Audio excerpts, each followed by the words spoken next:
Good evening and welcome to Mental Health Matters After Hours with me, Dr Audrey Tang. My co-host is Judith Crosier, and this is the show where we look at all things mental health and well-being.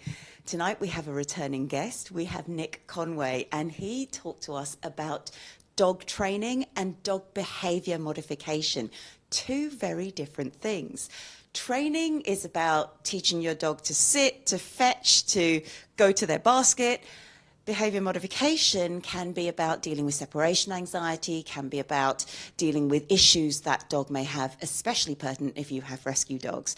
We have Nick back again today, and we're going to be talking to him about introducing a new dog to the family, what happens if your partner or other members of the household don't form the same routines as you do, and all of those questions when it comes to the practical living with a dog. Let's head over. Nick, welcome to Mental Health Matters After Hours. Again, it was such a joy to speak last time, and we learned so much, and we wanted to bring you back, so thank you so much for being here. Thank you very much for having me back. I really enjoyed it last time, and I'm looking forward to talking about my favourite subject today. And we can't wait. We can't wait.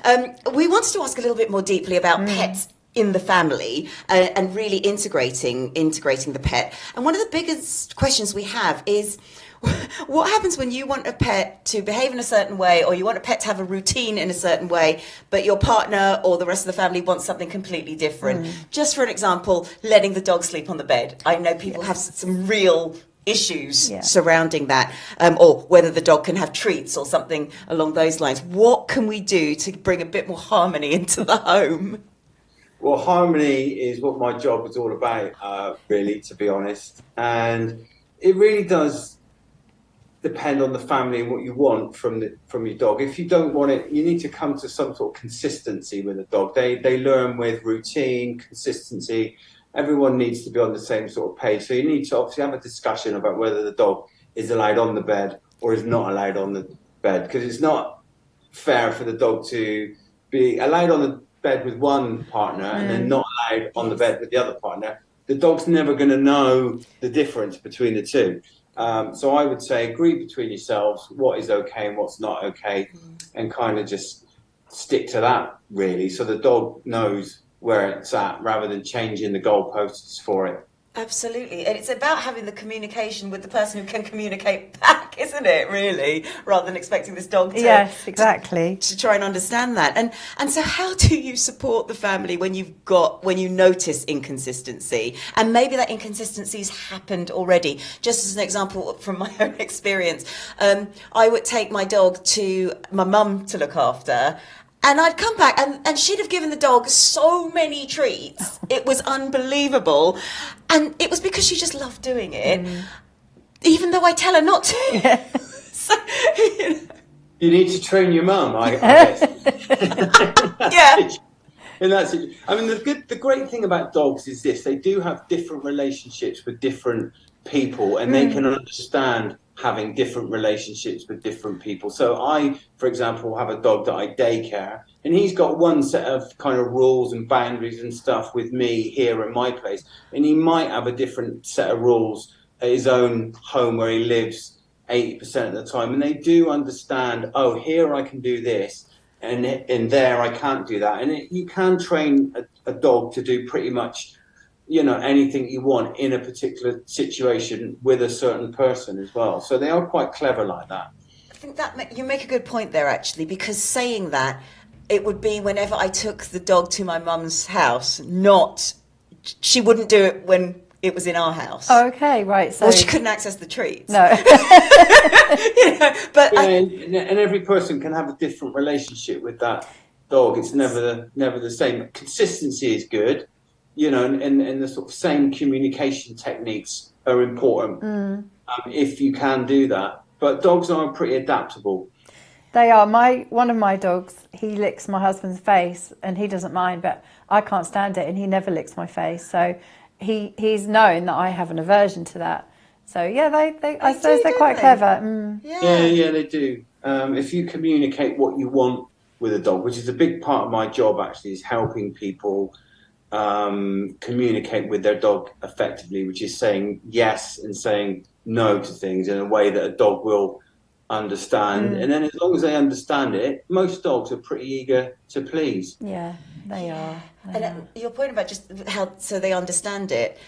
Okay, bless her. My mum, who's not around anymore, but she always used to try and explain things to the dog.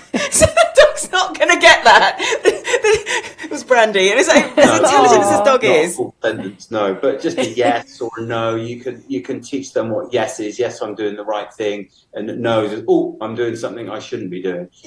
Yeah. Most dogs will pick up on that quite quickly, I think. Yeah. So in a family, if you have a new addition, if there's a new baby, what's the best ways to introduce a dog to a new baby?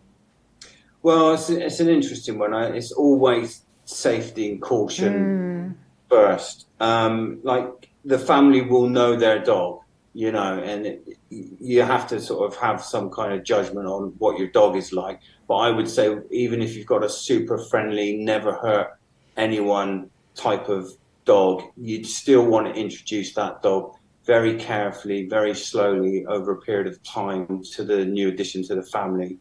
You can start by bringing an item of the baby's clothing in, for example, that let the dog have a little sniff of that.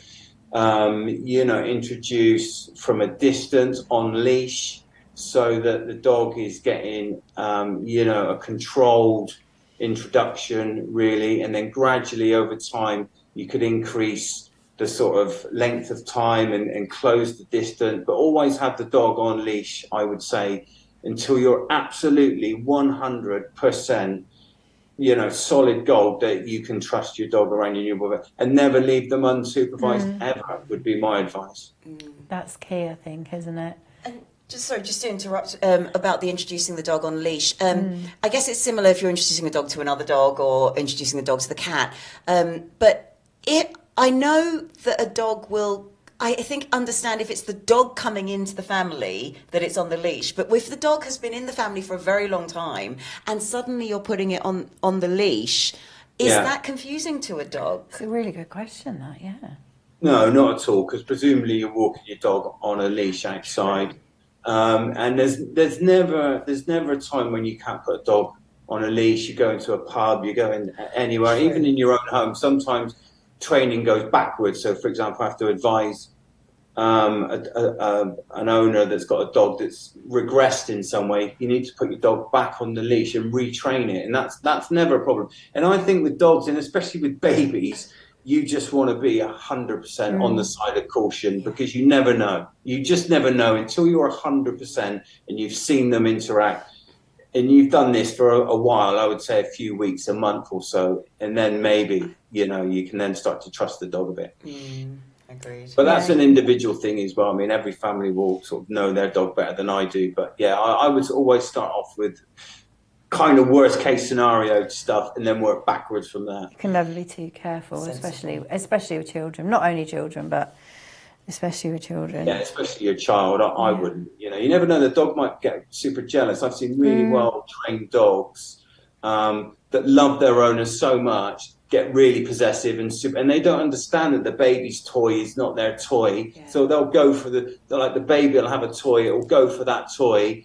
And you're in trouble, you know, it can go like that. And it's normally over things, possessive things like that. Yeah, because it's going to throw the dog's place in that family out, isn't it, with an introduction of any addition. Yeah, and yes, change the routine. Yeah, it can do. Like babies eating food, the dog's really highly food motivated. It might go for the food, it upsets the baby. You just don't know. You just don't know, so you need to monitor these things very carefully. Little bit of a minefield. So obviously people have dog sitters, dog walkers to help out in whatever their situation is. But are there any family setups that might be just unsuitable for a dog, full stop? I always think it's really important to think about getting a dog and what that entails. It's a huge responsibility. I see it a lot, obviously, helping people with their dogs. They go out, they get a dog because they want a dog. You know, it's totally selfish driven, and they don't often or sometimes think about the impact. You know, a dog's got needs. A dog's an animal. It needs exercise. It needs time. It needs training. It needs a lot of things. You know, they're living beings. And sometimes I don't think we we do that. We're selfish people, and we just, oh, I'm getting a dog because I want a dog. And don't think about the wider impact of that. So really think about whether you've got the time and the patience and the resources and the right environment, and to really bring a dog into your home, because they are quite demanding. Yeah, they are so very dogs demanding. Are like toddlers kind of thing, whereas cats are a little bit like teenagers. Yeah. They are like they are like them of having a 2 or a 3-year-old, Yeah, that's it. And, unlike children, they never grow up. So you've got to be able to commit that 12, 15 years or whatever it is to a dog once you get one. Yeah. And the exercise and being there and, all the things that a dog needs, really. Oh, very, very important conversation, this, because I know so many people think I'm going to get a dog just because I want to teach my children, I don't know, looking after something. Responsibility. It's not the healthiest thing. No, it isn't. We're keeping Nick, and we'll be back just after this. Our passion for coffee goes way beyond the cup. We believe in a fair production chain in which each coffee farmer plays an essential role. We are proud to support our communities and promote environmental sustainability. Bedford Coffee Roasters guarantees an exceptional experience for producers and consumers.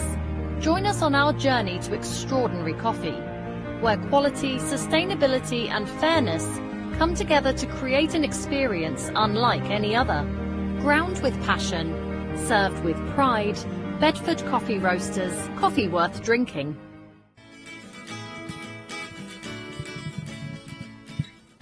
Welcome back to Mental Health Matters After Hours, where we're talking to Nick Conway, who is a dog trainer and therapist, having retrained.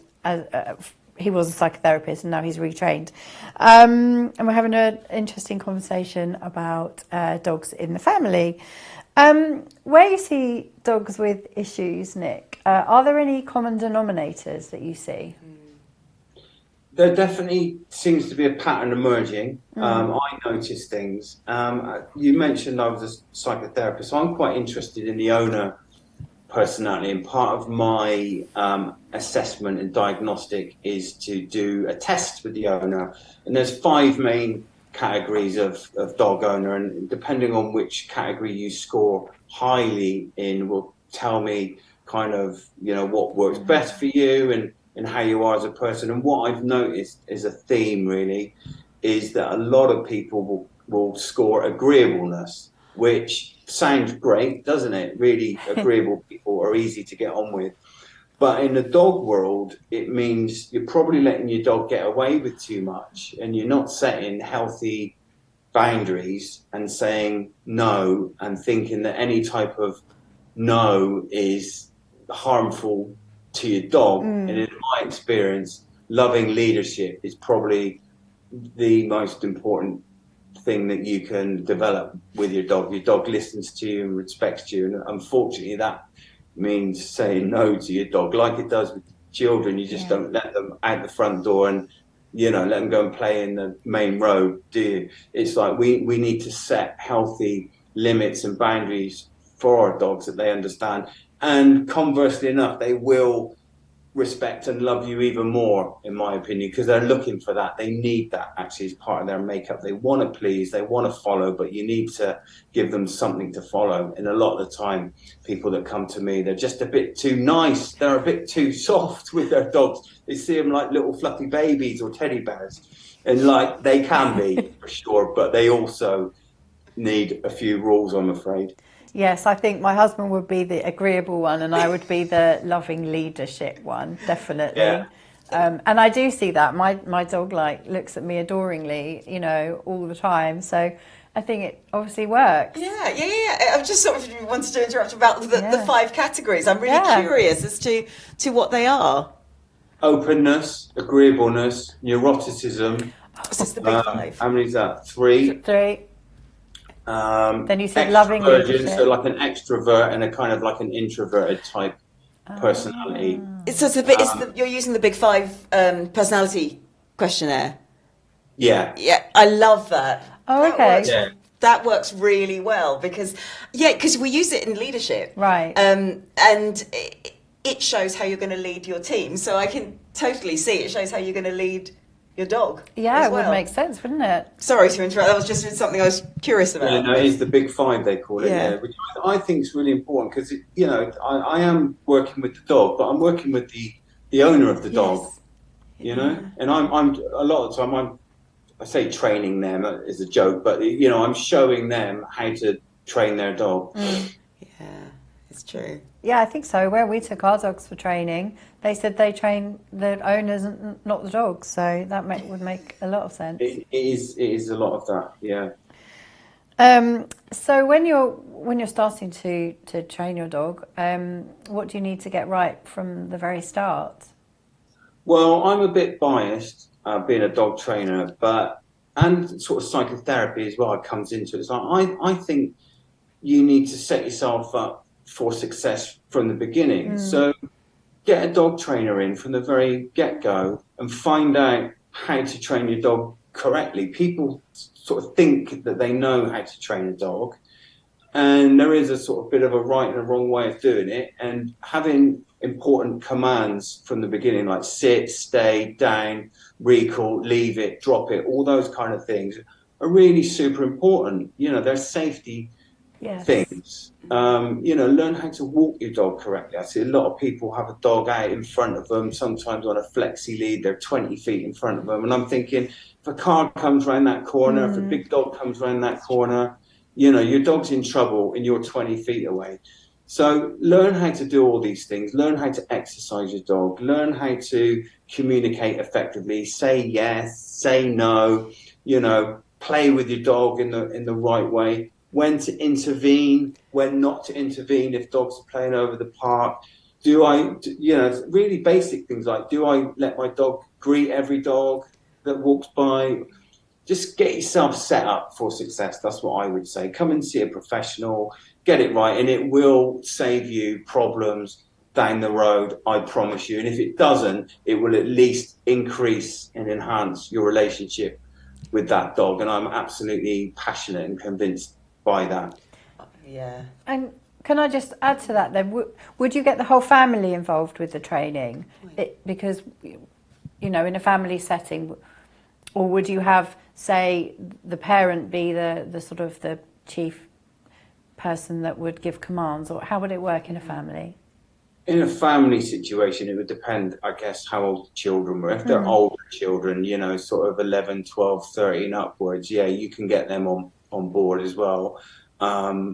Younger than that, I don't know. But, you know, yeah, you'd want everyone really to be on the same hymn sheet. And what I do is I say to people, because sometimes owners attend and the husband can't come or the wife can't come for whatever reason. So I'll say to them, I'm going to give you all my best information, training and knowledge, and then it's down to you to then roll that out to everyone else in the family, so that everyone's kind of on the same page. So we've got that consistency again about how to say yes, how to say no, you know, and house rules and boundaries and things like that. It's just parenting skills as much as anything else, isn't it? It is that consistent routine that people understand and people know where they stand and dogs know where they stand. Yes. So sort of relating to that, and I know dogs probably can have favourites, they can get possessive sometimes, but what happens then if you have a dog and then you get a new partner and you're introducing this dog to the new partner and maybe the dog's a bit possessive or protective, or how do you modify that behaviour? Really interesting question, and I've had this issue before, and really I would say it comes down to you want to build a relationship with the new person and the dog, and the way to do that is walk the dog. Sounds really simple, but if you walk a dog, you are literally leading it and forming a relationship and a bond there. So one of the things I do when I see new people is like, let's take your dog out for a walk, let me build some kind of relationship with this dog. Then they also go, I get it, you're in charge, okay, nice. Train the dog, get the other person to train the dog, to, you know, teach them how to train the dog, yeses and nos and sits and downs and stuff like that. The dog will then listen to them, respect them, and be that loving leader, and just try and up the relationship with the new person. And if the dog is getting possessive and is growling, sometimes they can resource guard. You get on the sofa with your partner and the dog, it's like, well, I'm sorry, buddy, but you've just lost your sofa privileges. You're off, you know, and we need to retrain that behavior. And people have come to me for that. And we have to sometimes go backwards in training and start from the ground up again. So you might want to put a house leash on the dog, for example, and, you know, get it off the sofa, train it to get off the sofa we both sit on, then you're allowed up. So there's strategies and ways of dealing with stuff. Hopefully it wouldn't get to that sort of stage. You just want to build a nice, loving leadership relationship with the dog. I love that. I love the going for walks together. That's a really simple way in, because you've got to walk the dog anyway. Yeah, it's very bonding, isn't it? Dogs love it. You know, they like to follow, and you build that relationship walking the dog.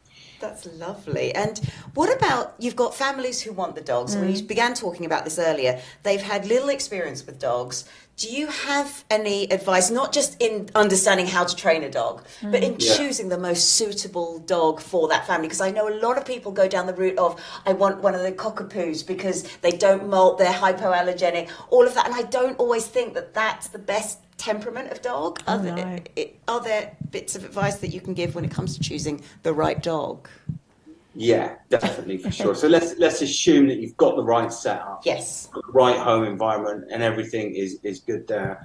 Research the breed and be honest with yourself on how much exercise and time you can give that dog, because the breed is really important. You do not want to get a working line dog if you're never home and no one's got time to train the dog. Like, that'd be a big no-no. And I see it, you know, quite a lot. So make sure you've got the right breed that suits your family environment, your time, and, you know, make sure everyone, you know, can give that dog a bit of time, really. That would be my number one bit of advice.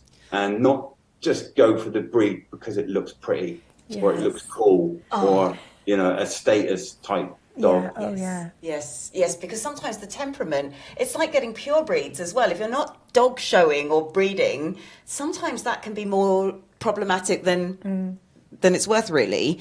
How long do you need to plan when you're introducing a dog to a family, perhaps who hasn't had a dog, in that if you've got a puppy, can you really do it unless somebody is at home all the time? So you hear, I mean, I'm not a trainer, but I do try to tell people, if you're really serious about getting a dog, at least wait till the summer holidays when you're all at home, because if you're out 9 to 5, can you really introduce a dog well?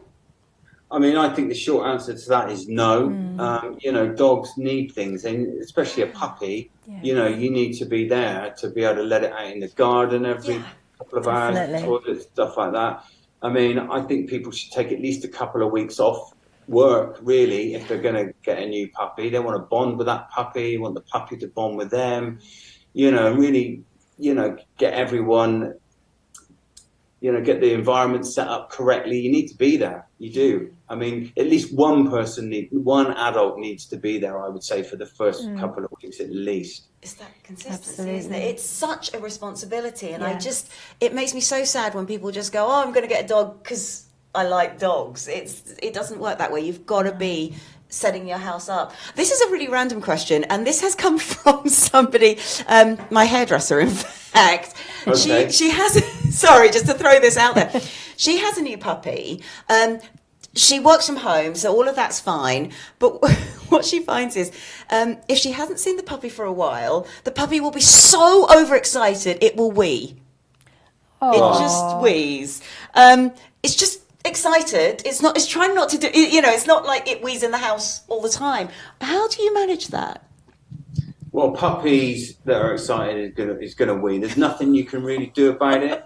Don't encourage the puppy to be excited. You know, don't. Oh, hi, bird. It's that, isn't it? Yes, it is. Like, you're just gonna put the dog in a really difficult situation. If the dog does start to wee, you just pick it up and you take it out nice, and everything's calm with dogs. Always calm. Put the dog outside, and when it's weeing outside, praise it, reward it, yes, you know, and you want to teach that dog, obviously, to go outside, and that's the way you do it. Clean it up, move on. There's no point scolding a dog.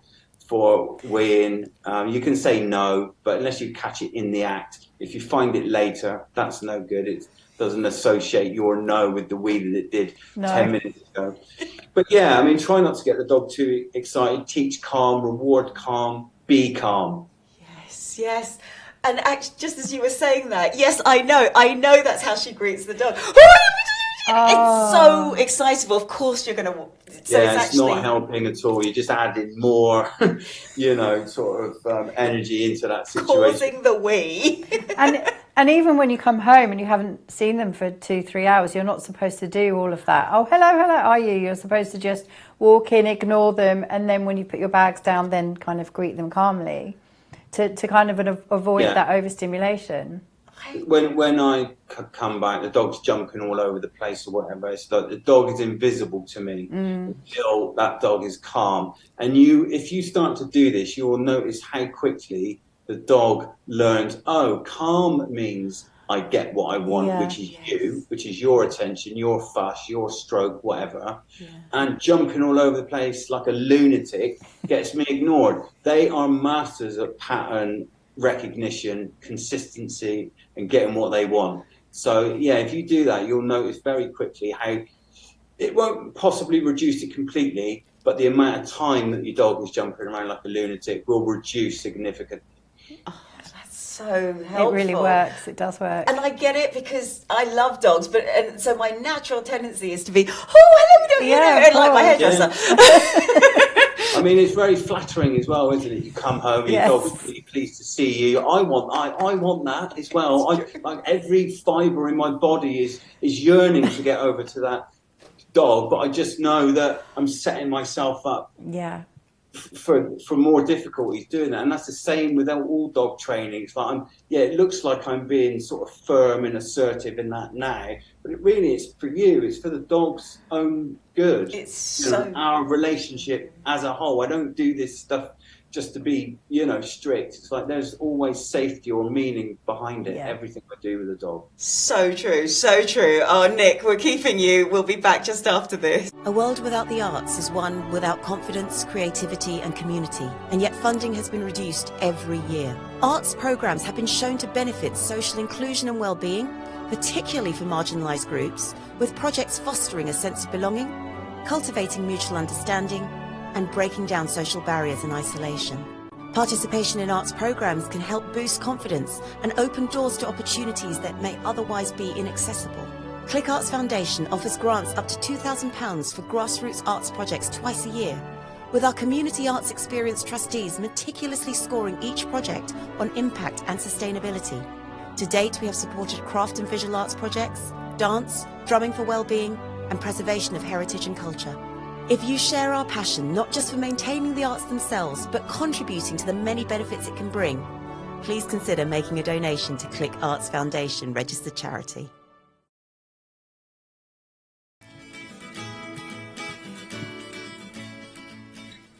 Welcome back to Mental Health Matters After Hours. We have the fabulous Nick Conway. He's a psychotherapist and dog trainer and dog behaviour modification specialist as well. And this has just been such an interesting conversation. We had him on the show before talking about dog training and behaviour modification. We're now talking about integrating a dog into the family so you have a really happy time with the dog. And the stuff you've been saying, Nick, it's such common sense, but it sometimes, I guess, just goes against our natural instincts, especially if you're dog lovers. But you're so right.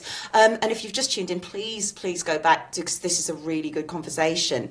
So, Nick, if you're getting a rescue dog, this is slightly a different situation, I think, because you don't know much about that dog. Yeah. Are there any helpful questions you need to ask the shelter that might help you settle that dog? I think the first thing to do is find a reputable shelter. So a lot of the bigger shelters will have a lot of policies in place and be vetting you just as much as you want to vet the dog. Yeah. So they will check you out and make sure that you've got the right circumstances. But the kind of things you'd want to be asking, and they should be telling you this anyway, but let's assume that they don't. What's the history of the dog? What do you know about the dog? Why is it in the shelter in the first place? So you want to get an understanding of what the issues are. has it been returned before? Is it, gone out and come back for any reason? Any medical history that you need to know about, any medical problems with the dog? What's the return policy? Let's say you take the dog and it just really, you cannot make it work for whatever reason. Are they going to support you? Is there any follow-up support you can get, like from a behaviourist? Would they take the dog back? Worst case scenario, you just can't manage the dog for some unforeseeable reason. How much diet, what's the diet, what exercise does it need? Just get to find out as much information about that dog as possible, and just be really honest with yourselves as well. Like, can we manage this dog? Really, really think about taking a dog on and the responsibility of it before you do it. It's really true about being honest with yourselves, because it's so easy when the shelter might be saying, oh, the dog needs this and the dog needs that, and you'll just go, yeah. And just because you want that dog, and then it all goes horribly wrong. And this next question about the dog not settling, this has also come from somebody, and they had an awful experience because the dog just couldn't settle, had a lot of separation anxiety. They went with a trainer couldn't do anything, or it just didn't work for whatever reason. And then the situation with the shelter was that the shelter said to them, well, we can put the dog into a foster, or you can keep it until we get a new home for it. And they chose to keep it, and they've always regretted that, because just the time that it took, and they still had this dog that wouldn't settle. And is that, what would you say if you were going to give a dog up because you just have to? Is it better to just, unfortunately, give the dog up?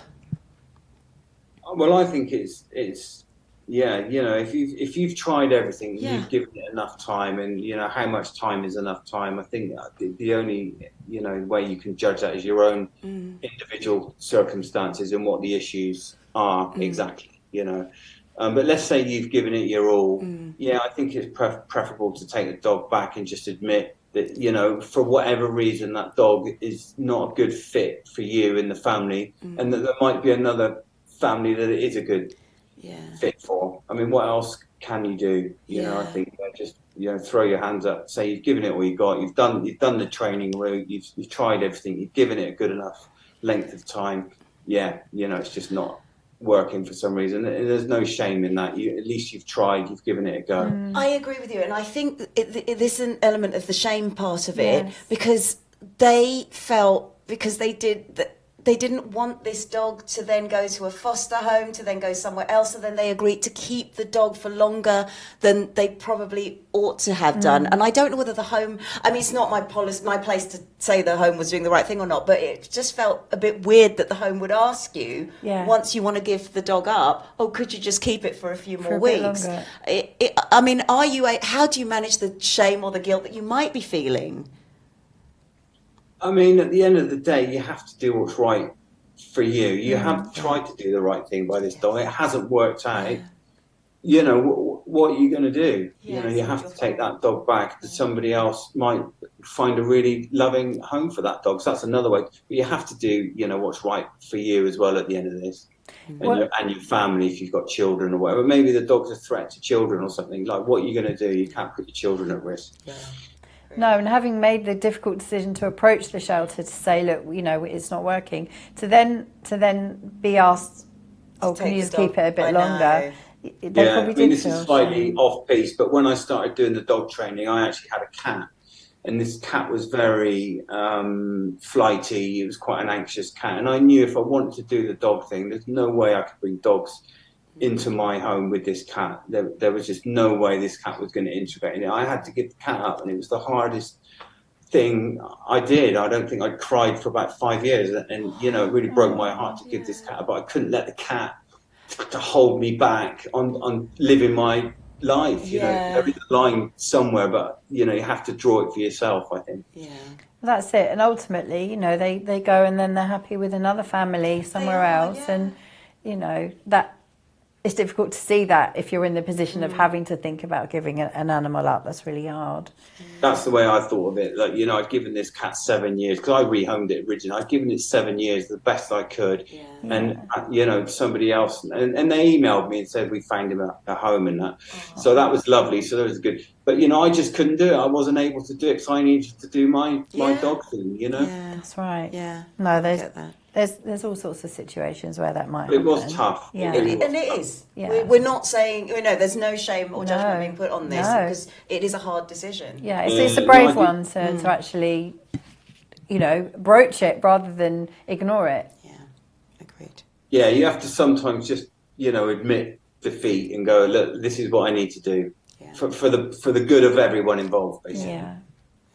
And so on a related note, if there's a relationship breakdown and, you've got a dog between you, how do you decide where the dog goes? Who keeps the dog? Well, that's a difficult one. If you both want the dog, how do you decide? I think it has to go to the most appropriate person, or dog shower. I know people that have broken up from a relationship. They haven't been together for years, and they still... They have the dog 2 weeks on, 2 weeks off, or a week on and a week off between them. If you're both suitable and you both want the dog, hash it out between you. But whatever's, the best situation for the dog, I would suggest. Yeah, absolutely. Putting the dog first. But I have seen where dog sharing works. It's a thing. Yeah. Yeah. Children kind of go between parents, don't they? Dog, so makes sense. I love it. No, that's a really good suggestion. And this is a topic which is really close to my heart, and it's a real bugbear of mine sometimes. What is the real cost of dog ownership? And is that something that you would bring up with somebody who's just got a dog? Because, I really hate it when people say, I've just got a dog. Can someone tell me where there's a really cheap vet? Or, I can't afford insurance. It bugs me a lot. Yeah, so you mean cost financially? Yeah, the financial cost overall of owning a dog. Well, it varies from breed to breed, how big your dog is and how many toys you buy it and stuff like that. You can spend thousands, can't you? I know people that do. Clothes. Also, things to consider, which, yes, you've got your food, you've got your pet insurance, you've got your vet bills and things like that, and vaccinations and all that kind of stuff.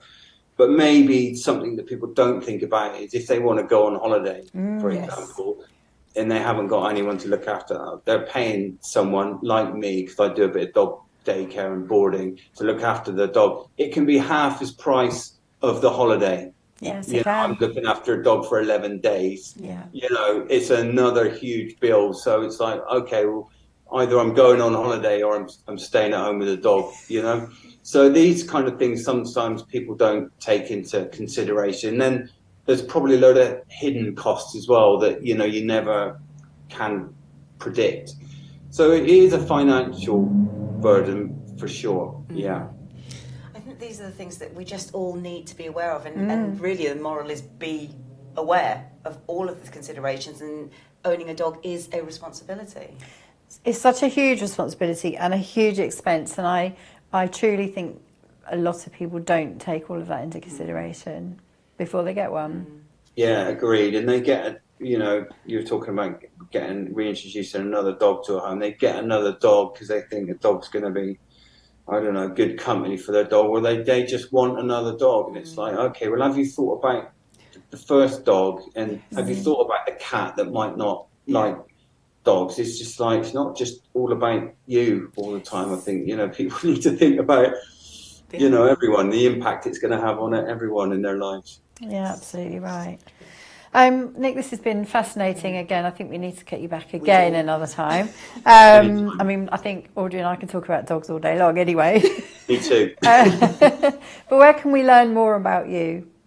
On my website, southlondondogtraining.co.uk. There's some information on there. There's my contact details on there. And if people have got any questions or just want to, talk to me about dog training, please feel free to get in touch.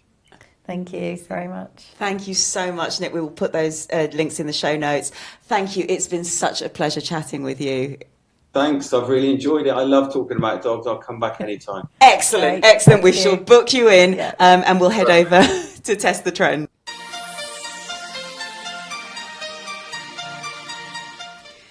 A little warning from me for Test the Trend today. I was training my dog to do something which, now I reflect on it, was very, very silly. As psychologists, we all know about Pavlov's dogs. Now, Pavlov was a psychologist. A long time ago, he talked about conditioning, and he conditioned dogs to salivate to the sound of a bell. And this is classical conditioning. It's unconscious, and what happened was the dogs would salivate normally because they were hungry, and if they saw food presented to them, they would salivate. So what Pavlov did was he would present the food to the dog and then ring a bell. So dogs would be salivating, getting ready to eat, and he'd present the food and the bell at the same time for a number of different occasions. And eventually, when you rang the bell, the dog would automatically salivate. And this gave him an insight into what is known as classical conditioning. And this is how we might unconsciously condition our partner to think about us. For example, if we always wear the same perfume around them, and we do that a number of times, our partners, when they smell that perfume, will think about us. It's that similar kind of process. Now, as I said, this is the warning. I trained my dog to ring the bell. And every time the dog rang the bell, I gave him a treat. And it got to the stage where I was out at dinner, and they had bells for the waiters when the food was ready. And the bell went off, and immediately, unconsciously, I'd gone to open my bag to look for a treat to give the dog. So somewhere along the line, the dog had conditioned me. And if you want to see him in action, we'll take a look now.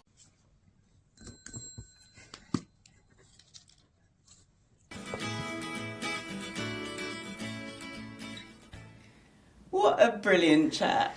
I mean, it's always great talking about dogs. Oh, absolutely. Although every time we've spoken to Nick, I've always just sort of thought, oh no, I do that.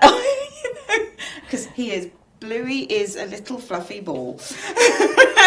Audrey's dog is so cute, and it's very, very hard not to come in and go, hello. It's really hard not to do that. So. And he is cheeky. And I know Nick will say it's my fault. And I know it is. Because I do let him get away with things. And this is the problem with a little lap dog. You can pick them up and get them out of trouble.